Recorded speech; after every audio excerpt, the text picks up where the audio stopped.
Hello बच्चों, मैं हूं प्रेम और वासुदेव एजुकेशन में एक बार फिर से आपका स्वागत है। बच्चों, एग्जाम आ चुके हैं। केवल 5 दिन शेष रहे हैं बच्चों एग्जाम के। और 5 दिन बाद खुशकिस्मती की बात यह है कि सेमेस्टर फर्स्ट के जो बच्चे हैं उनका सबसे पहला एग्जाम भी केमिस्ट्री का होने वाला है। उम्मीद है आप बहुत अच्छे से तैयारी कर रहे होंगे और हम भी आपका साथ देने के लिए कुछ शॉर्ट क्वेश्चन की और कुछ मेजर क्वेश्चन की वीडियो आपके लिए चैनल पर लेकर आए हैं। एक वीडियो हम चैनल पर अपलोड कर चुके हैं। उम्मीद है वो आपके लिए बहुत अच्छी वीडियो साबित होने वाली है, जिसमें से अगर क्वेश्चन आ गए तो आपको बहुत ज्यादा बेनिफिट वहां मिलने वाला है, जिससे आप एग्जाम में बहुत अच्छा स्कोर करने वाले हैं। ये जो हम वीडियो बना रहे हैं ये 2 यूनिवर्सिटी के लिए एप्लीकेबल रहेंगी। पहला तो राजस्थान यूनिवर्सिटी जयपुर और दूसरा मत्स्य यूनिवर्सिटी अलवर, क्योंकि दोनों यूनिवर्सिटी का सिलेबस जो है बिल्कुल डिक्टो सेम है। तो दोनों यूनिवर्सिटी के जो बच्चे हैं वो इन वीडियो से अपने एग्जाम की और शॉर्ट क्वेश्चन की या मेजर क्वेश्चन की तैयारी कर सकते हैं। दूसरी बात बच्चों, पिछले वीडियो में भी अपन ने बीएससी सेमेस्टर फर्स्ट के क्वेश्चन की बात की थी। आज भी अपन सेमेस्टर फर्स्ट के ही क्वेश्चन देखते हैं। पिछले वीडियो में भी हमने यूनिट फर्स्ट आयनिक सॉलिड की बात की थी। कुछ क्वेश्चन वहां डिस्कस कर लिए थे, 20 क्वेश्चन के लगभग वहां डिस्कस अपन ने किए थे। और जो कुछ क्वेश्चन यहां बच गए हैं उनको इस वीडियो में डिस्कस करने वाले हैं। ये सभी क्वेश्चन भी यूनिट फर्स्ट आयनिक सॉलिड के रहने वाले हैं। तो एक एक क्वेश्चन को डिस्कस करते हैं। आपको कंप्लीट आंसर भी मिलेगा यहां कि किस प्रकार उसको एग्जाम में लिखना है। क्लियर है बच्चों? तो आओ बच्चों इनको भी सीखते हैं। तो पहला क्वेश्चन क्या गया बच्चों कि बर्फ जल की सतह पर क्यों तैरती है, यह पूछा गया है। अब मैं एक बात कहूंगा कि बर्फ कब बनेगी? बर्फ बनेगी बच्चों कब? जब जल, और जल को बेटा क्या कर दिया जाए? ठंडा कर दिया जाए। और ठंडा करेंगे तो कन्वर्ट किसमें होगी? बर्फ में कन्वर्ट होगी। क्लियर है? अब जल क्या है बेटा? लिक्विड है। और बर्फ क्या है बेटा? सॉलिड है। और सबको पता है, क्या पता है बेटा? नहीं पता तो हम बता रहे हैं कि जो सॉलिड होते हैं इन सॉलिड का जो डेंसिटी या घनत्व होता है वो क्या होता है? कम होता है। और बेटा जब घनत्व कम होता है तो ये बर्फ इस जल में आसानी से तैर सकती है। तो आपको आंसर कैसे लिखना है? आंसर लिखना है बेटा कि बर्फ का घनत्व जल की अपेक्षा कम होने के कारण यह जल की सतह पर आसानी से तैरती रहती है। ये रीजन है बेटा। सीधी बात ये कहने की घनत्व क्या होता है बर्फ का, इस जल की अपेक्षा क्या होता है? कम होता है। इस कारण ये पानी की सतह पर आसानी से तैरती रहती है। और अक्सर ऐसा होता भी बच्चों कि जिसका भी घनत्व ना जल की अपेक्षा कम होता है तो वो जल में तैर सकता है। ये बात बताई थी आर्किमिडीज ने। जैसे मैं कहूं, अगर जल की सतह जो है उसका घनत्व ज्यादा रहे और जो नाव है उसका घनत्व कम रहे तो नाव आसानी से तैरती रहती है। यही तो कॉन्सेप्ट चलता है फिर वहां सारा का सारा। क्लियर है बात? अब नेक्स्ट क्वेश्चन की ओर बढ़ते हैं, जल्दी से इसका स्क्रीनशॉट लीजिए। नेक्स्ट जो क्वेश्चन है बेटा आपका वो क्या कह रहा है? क्या कहा है बेटा? लंदन बल कहा है। और लंदन बल दर्शाने वाले अणुओं का क्या पूछे गए हैं? उदाहरण। अब सबसे पहली बात, ये लंदन बल होता क्या है? तो सुनो बेटा, ऐसे अणु जिनका द्विध्रुव आघूर्ण का मान कितना रहेगा? 0। उन अणुओं के मध्य जिनका द्विध्रुव आघूर्ण 0 है उनके मध्य जो आकर्षण बल काम करता है वो बल क्या कहलाता है? लंदन बल कहलाता है। तो मैं यहां एग्जाम्पल के तौर पे लिखना चाहूं तो लिख सकता हूं बेटा F2Cl2 O2 H2 और CO2 ETC। ये क्या है बेटा, दोनों फ्लोरीन की EN समान है, समान समान समान। ये सिमेट्रिक कंडीशन का CO2 है बेटा, ध्यान रखना है, सममित है CO2। इन सभी के लिए द्विध्रुव आघूर्ण का मान कितना होता है, 0। और फिर इनमें दो परमाणु अगर आपस में जुड़ रहे हैं तो वो दो परमाणु कौन से बल के द्वारा जुड़ रहे हैं बेटा, लंदन बल के द्वारा जुड़ रहे हैं। इनको कहते हैं जनरली, यहां से यहां तक कहते हैं जनरली समद्वितीय परमाणु अणु है। और याद रखना बेटा, समद्वितीय परमाणु अणुओं में डायपोल मोमेंट 0 होता है और इनके मध्य जो पाए जाने वाला आकर्षण बल है वो कौन सा बल है, लंदन बल होता है। तो आंसर लिख सकते हो, इन एग्जांपल्स को आप वहां लिख सकते हो। क्लियर है यहां तक? नेक्स्ट क्वेश्चन की ओर बढ़ते हैं। नेक्स्ट क्वेश्चन क्या कह रहा है बेटा, जल के अतिरिक्त हाइड्रोजन बंध बनाने वाले कितने यौगिक लिखने हैं, 4। अरे आप 4 की कह रहे हो, दुनिया भर के आप लिख सकते हो यहां। अब हाइड्रोजन बॉन्डिंग बनाता कौन है, जब दो मोर इलेक्ट्रोनेगेटिव एटम के बीच में हाइड्रोजन आके फंस जाए बेटा, जाल में फंस जाए। और जब भी जाल में फंस जाएगा हाइड्रोजन तो वहां बॉन्डिंग कौन सी कहलाएगी, हाइड्रोजन बॉन्डिंग कहलाएगी। तो मैं लिख रहा हूं एग्जांपल। सबसे पहला एग्जांपल HF है। HF के बाद आपके पास है Cl को लिखता हूं डायरेक्ट, ROH। यहां हाइड्रोजन जुड़ा है, मोर इलेक्ट्रोनेगेटिव एटम से फंस सकता है। और जब भी हाइड्रोजन मोर इलेक्ट्रोनेगेटिव एटम से जुड़ेगा तो वो हाइड्रोजन बॉन्डिंग में भाग ले सकता है बेटा, ध्यान रखना इस बात का। आगे सुनो, HF हो गया, हाइड्रोजन फ्लोरीन से, हाइड्रोजन ऑक्सीजन से। अरे तो बेटा ये नहीं हो सकता क्या, NH3 हाइड्रोजन नाइट्रोजन से, चल सकता है क्या? और जब इतनी बात है बेटा तो दुनिया भर के एग्जाम्पल है, जरूरी थोड़ी है वो ही हो। ये भी हो सकता है बेटा OHCHO, सैलिसिल्डिहाइड है और ऑक्सीजन से हाइड्रोजन जुड़ा है। अगर बेटा ये हो सकता है तो मुझे बताना कि OH और NO2, इसका नाम है सैलिसिल्डिहाइड, इसका नाम है ऑर्थो नाइट्रोफिनोल। और दोनों में देख लो ना, जब ये हो सकता है बेटा तो बहुत सारे एग्जाम्पल मैं आपको समझा देता हूं। OHCOOH यहां भी हो सकता है, क्योंकि इन सभी परिस्थितियों में बेटा हाइड्रोजन एटम जो है वो मोर इलेक्ट्रोनेगेटिव एटम से जुड़ा है, और जब भी जुड़ा होगा तो हाइड्रोजन बॉन्डिंग के चांस बन जाते हैं। इस बात को आप ध्यान रखना, जल्दी से नोट कीजिए। फिर आगे सुनो बेटा, नेक्स्ट जो क्वेश्चन का है वो क्या क्या बेटा, वांडरवाल्स बल पूछा है आपसे। क्या पूछा है, वांडरवाल बल। कुछ नहीं कहना बेटा, ध्यान दीजिए इधर। मैंने कहा है दो विपरीत आवेशित आयनों, दो विपरीत आवेशित आयनों या उदासीन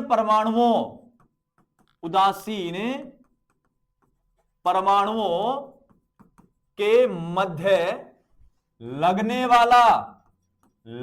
वाला क्या कहा है बच्चों, आकर्षण बल कहा है। और वो आकर्षण बल ही क्या कहलाता है, वांडरवाल्स बल कहलाते, वांडरवाल्स बल कहलाते।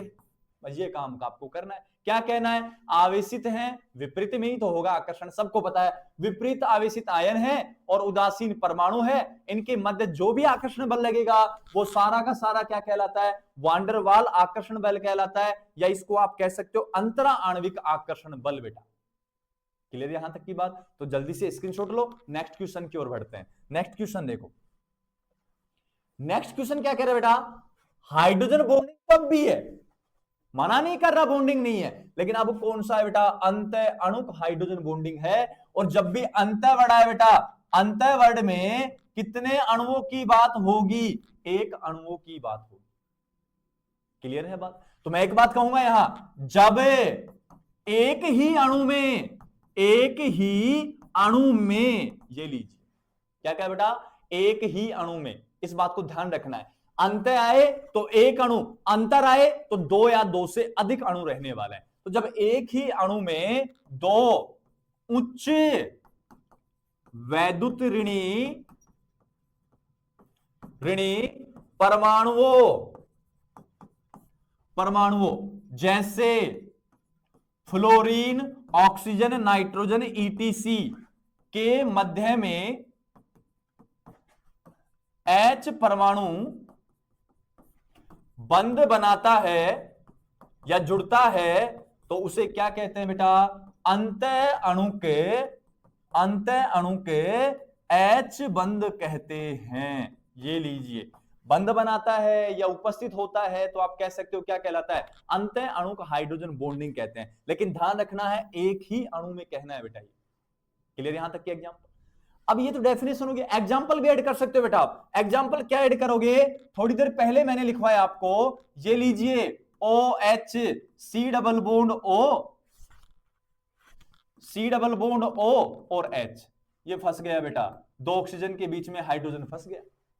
एक ही अणु में तो हो रहा है भाई, सैलिसिल्डिहाइड का एक ही तो अणु है, 20-50 तो नहीं लाए ना आप। अरे बेटा ये हो सकता है तो क्या सैलिसिलिक अम्ल नहीं हो सकता क्या? अरे सैलिसिलिक अम्ल भी हो सकता है। ये ले बेटा O और H, इसको ऊपर लिख देता हूं, डबल बॉन्ड O, ये लीजिए। चल सकता है क्या बच्चों यहां तक? और जब ये स्थिति चल सकती है बेटा तो इसका नाम होता है सैलिसिलिक अम्ल।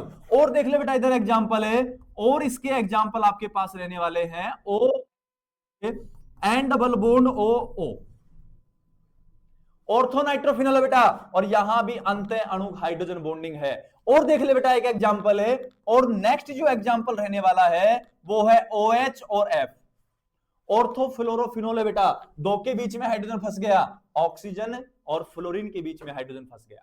तो इन सभी एग्जांपल्स में आपके पास अंत अणु हाइड्रोजन बंध पाए जाते हैं। मैं फिर से नाम बोल रहा हूं, सैलिसैल्डिहाइड OHCHO, सैलिसिलिक अम्ल OHCOOH, ऑर्थोनाइट्रोफिनोल OHNO2, ऑर्थोफ्लोरोफिनोल OH और फ्लोरीन।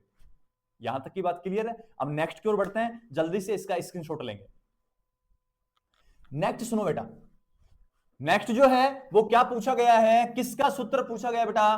क्लोरल हाइड्रेट का सूत्र पूछा गया है। और हाइड्रेट का सूत्र क्या होता है? CCl3CHOH की होल 2। अगर चाहो तो खोल के लिखो इसको, ये लीजिए, कार्बन कितने Cl बेटा? 3 Cl हैं। क्या है यहां? कार्बन। कौन है बेटा? OH। कौन है बेटा? OH। और यहां कौन है? H। अब ऐसे क्यों लिखा है बेटा? तो सुनो, ऑक्सीजन, और यहां फ्लोरीन से, या मैं ऐसे कह दूं कि थोड़ी बहुत EN तो क्लोरीन की भी होती है, तो यहां थोड़ा बॉन्डिंग आ जाता है बेटा। ये लीजिए, इसका नाम होता है क्लोरल हाइड्रेट। ये क्लोरल हाइड्रेट का सूत्र होता है। और क्लोरल हाइड्रेट में एक कार्बन के ऊपर 2 OH मॉलिक्यूल मोर स्टेबल होते हैं, क्योंकि बेटा यहां हाइड्रोजन बॉन्डिंग के चांस बनते हैं। क्लियर यहां तक की बात? चले आगे तो सुनो बेटा, क्या लिखा बेटा? कि नहीं, 2 यौगिकों के नाम लिखना है जिनमें अंत अणुक बंधन पाया जाता है, या अंत अणु के H बंधन पाया जाता है। अंत अणु की बात चलिए बेटा, अंत का मतलब कितना अणु? अंत का मतलब अभी समझाया, कितना अणु? एक अणु। तो एग्जांपल लिख बेटा, ये लिख, थोड़ी देर पहले समझाया, OH and double bond O, coordination bond O। ये ले बेटा, इसका नाम है ऑर्थो नाइट्रोफिनोल। और आगे जा बेटा, और नेक्स्ट सुन, OH फ्लोरीन, फिर से फंस गया बेटा, तो यहां इसका नाम है बेटा ऑर्थो फ्लोरोफिनोल, फ्लोरोफिनोल। और देख बेटा, अभी समझाए थोड़ी देर पहले मैंने, OH C double bond OH, फिर से फंस गया बेटा, नाम है सैलिसैल्डिहाइड। और सैलिसिलिक अम्ल भी लिख सकता है बेटा, ये ले OH C double bond OH, फिर से फंस गया बेटा, सैलिसिलिक अम्ल भी हो सकता है। ये सारे एग्जांपल है अंत अणु हाइड्रोजन बॉन्डिंग के। क्लियर है? नेक्स्ट सुनिए, नेक्स्ट सुनिए बेटा, 8 नंबर क्वेश्चन। 8 नंबर क्वेश्चन क्या है? अब क्या कहा है? अंतरा अणुक H बंध, अंतरा अणुक H बंध। और अंतर्वर्ण क्या कब आएगा बेटा? 2 या 2 से क्या रहेंगे? अधिक अणु रहेंगे। किस प्रकार क्वथनांक को क्या करता है? प्रभावित करता है, ये आपको चेक करना है बेटा। तो इसके आंसर में आप क्या मेंशन करोगे? एक बात बताओ बेटा, हाइड्रोजन बॉन्डिंग 2 प्रकार की, एक तो अंत अणुक और दूसरी अंतरा अणुक। अंत अणुक में मॉलिक्यूल कितना? 1, अंत अणुक में 1, और अंतरा अणुक में 2 या 2 से अधिक। मान तो रहे दोनों जगह हाइड्रोजन बॉन्डिंग हो रही है, लेकिन ज्यादा हाइड्रोजन बॉन्डिंग है अंतराणुक में, और ज्यादा हाइड्रोजन बॉन्डिंग है तो उस अट्रैक्शन को तोड़ने के लिए टेम्परेचर भी ज्यादा लगाना पड़ेगा। तो ज्यादा लगा तो मेल्टिंग पॉइंट, बॉइलिंग पॉइंट के मान बढ़। अगर मैं एग्जांपल कहूं तो ऑर्थो नाइट्रोफिनॉल और पैरा नाइट्रोफिनॉल, ऑर्थो में तो एक अणु में हो जाती है, अंतराणुक होगी। पैरा में बहुत सारे अणु में होती है तो अंतराणुक होगी। अब ज्यादा हाइड्रोजन बॉन्डिंग किसमें? अंतरा में। उनको तोड़ने के लिए टेम्परेचर भी ज्यादा देना पड़ता है बेटा, तो क्वथनांक का मान भी क्या होगा? ज्यादा। या मेल्टिंग पॉइंट या बॉइलिंग पॉइंट के मान भी क्या होंगे? ज्यादा। तो यहां क्या पूछा है आपसे?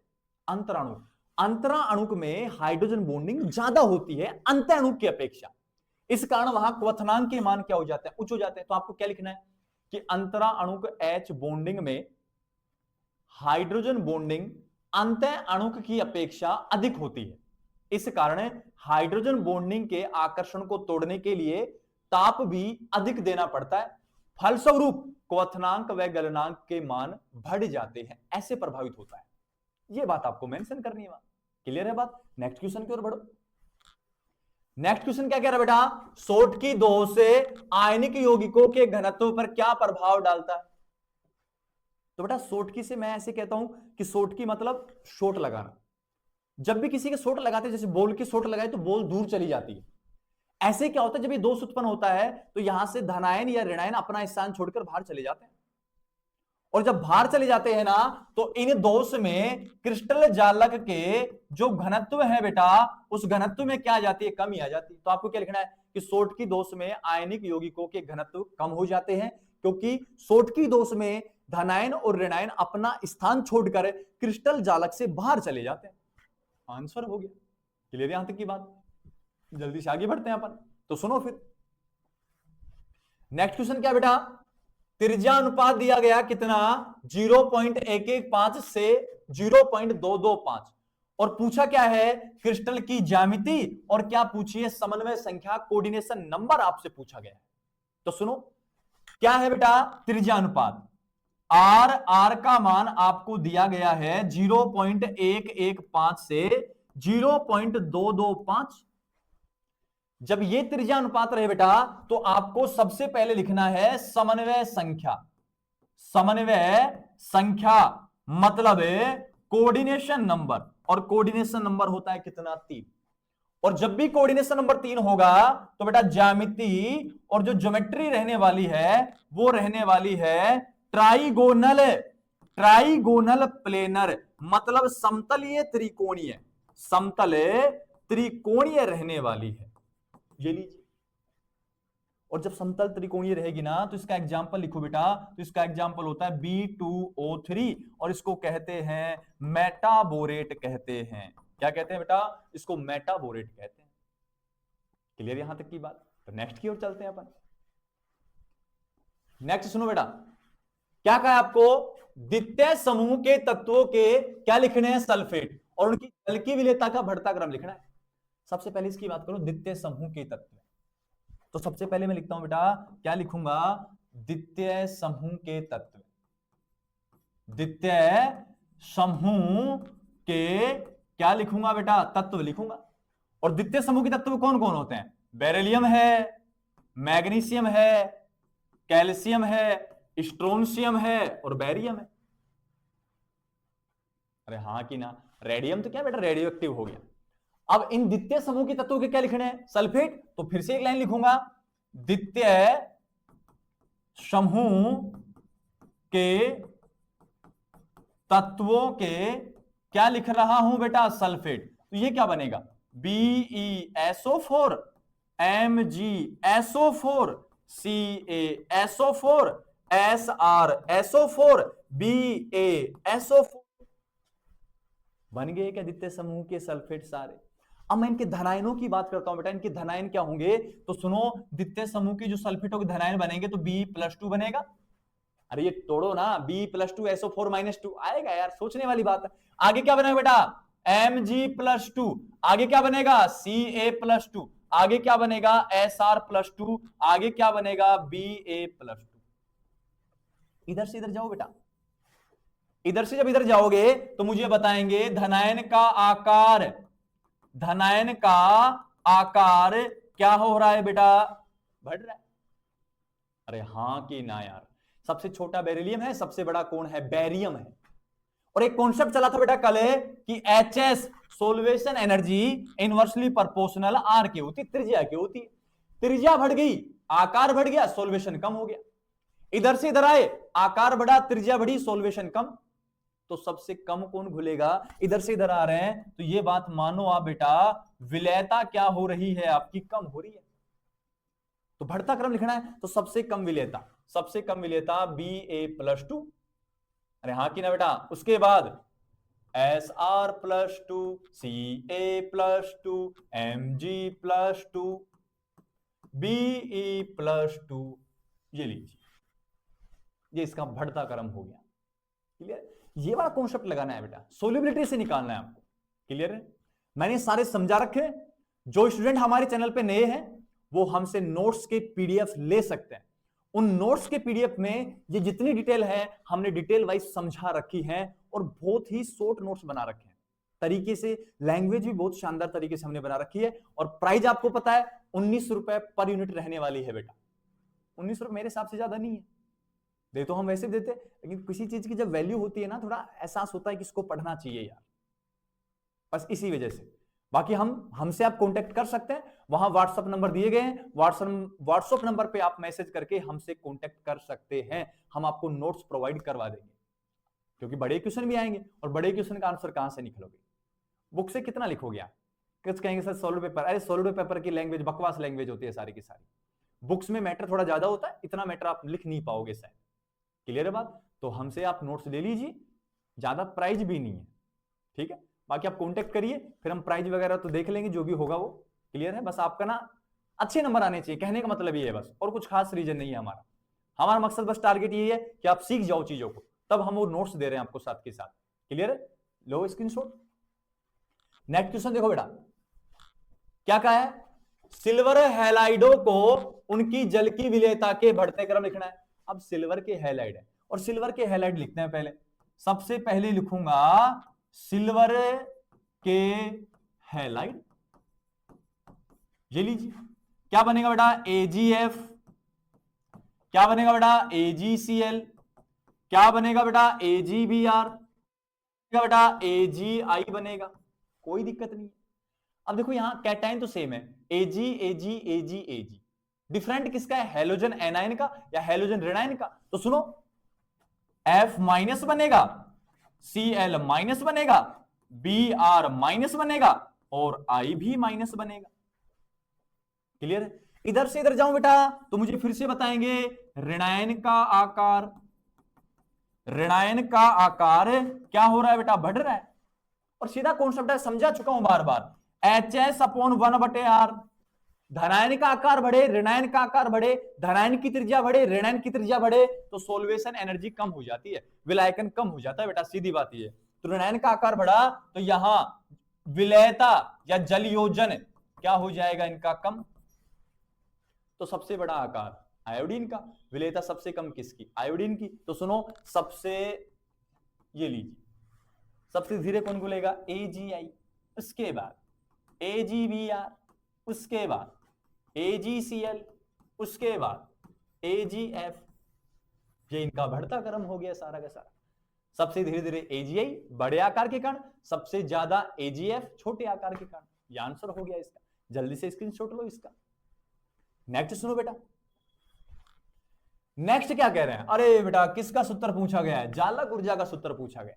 तो कौन सी आफत आ रही है? लिख देंगे। सुनो बेटा, सबसे पहला अपन लिखेंगे यहां कैसा है सैद्धांतिक मान ज्ञात करने के लिए। कौन सा मान ज्ञात करने के लिए? सैद्धांतिक मान ज्ञात करने के लिए। और सैद्धांतिक मान ज्ञात करने के लिए एक समीकरण है बेटा, बोर्न-लिंडे समीकरण। कौन सी है? बोर्न-लिंडे समीकरण। और बोर्न-लिंडे समीकरण को लिख देंगे। बोर्न-लिंडे समीकरण के अनुसार जालक ऊर्जा का जो सूत्र होता है वो होता है U बराबर माइनस, माइनस दर्शाता है उत्सर्जित ऊर्जा को, माइनस Na आवोगाद्रो नंबर, धनायन धनायन ऋणायन इलेक्ट्रॉन पर आवेश मेडोलंग स्थिरांक 4 पाई एप्सिलॉन नॉट और यहां आर होता है। आर दर्शाता है रेडियस को, एप्सिलॉन नोट दर्शाता है डाई इलेक्ट्रिक कांस्टेंट को। आगे आ जाओ, 1 माइनस 1 अपॉन में एन, इसको कहते हैं बेटा बोर्न एक्सपोनेंट कहते हैं। क्लियर यहां तक की बात। अब दूसरा जो मान होता है बेटा वो होता है यही कौन सा मान, प्रायोगिक मान, और प्रायोगिक मान के लिए बोर्न हैबर क्या दिया गया था, चक्र दिया गया था। ये तो ऊपर वाली बोर्न लिंडे समीकरण है जो सैद्धांतिक मान ज्ञात करवाती है। बोर्न हैबर चक्र प्रायोगिक मान ज्ञात करवाता है, वो क्या होता है, डेल्टा एच एफ बराबर होता है क्यू, ऐसे एंट्रोपी, सॉरी एंट्रोपी नहीं, सब्लिमेशन, ऊर्ध्वपातन आयनिक ऊर्जा, आयनाइजेशन एनर्जी, वियोजन ऊर्जा, इलेक्ट्रॉन एफिनिटी, इलेक्ट्रॉन बंधुता, और साथ में जालक ऊर्जा, ये मान होता है। अब यू के बराबर आप मान ज्ञात कर सकते, उसमें कोई दो राय है नहीं आपको। क्लियर बेटा, जल्दी से स्क्रीनशॉट लीजिए, ये दोनों सूत्र हैं जालक ऊर्जा ज्ञात करने के सूत्र हैं। नेक्स्ट सुनो बेटा, लास्ट क्वेश्चन, कौन सा नियम है बेटा, फाजान्स का नियम है। अब फाजान्स का नियम क्या कहेगा, बात को समझना है। सबसे पहली बात बेटा, फाजान्स का जो नियम है वो आयनिक बंध में सह संयोजक गुणों की व्याख्या करता है। हुआ क्या, जब धनायन ऋणायन की और स्थिर वैद्युत आकर्षण बल द्वारा क्या होता है, आकर्षित होता है, तो ऋणायन का